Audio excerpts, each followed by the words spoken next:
Let's head back to the voicemail of Truth and Reason.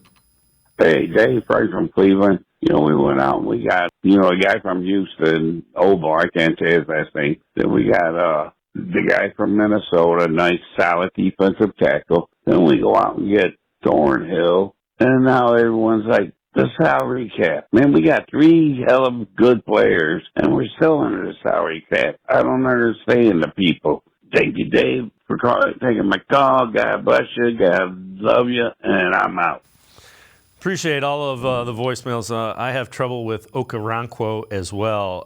But to his point, Quincy, the moves again, and we talked about this at the top of the show, the moves Andrew Berry has made make sense in free agency. Doesn't mean it's going to work, but at least you see what he's trying to do and get done.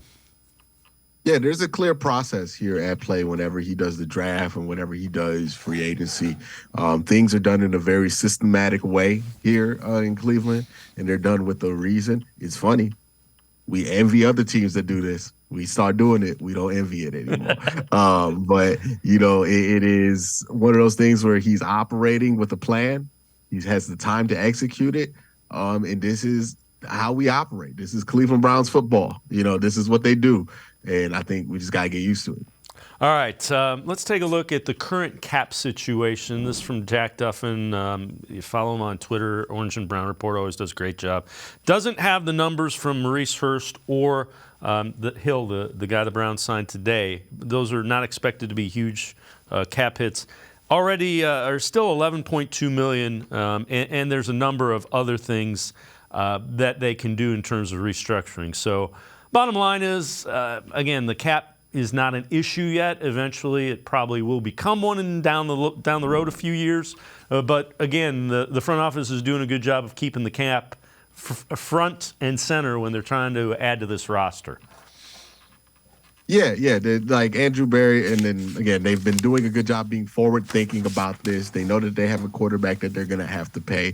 I am of the opinion that they feel like, hey, this season and next season are the 2 big opportunities, the 2 big swings we're going to take at being a Super Bowl champion. If we do it, great. If we don't, okay, we'll reload once we get our first-round picks back from the Deshaun deal and then start to add new talent, get younger at some positions, maybe get rid of some of the old players that used to be here, used to be stars here, and then maybe just hang on to Myles Garrett and Deshaun while we build around him. This is what teams do around their franchise quarterbacks constantly. We've seen this with Aaron Rodgers.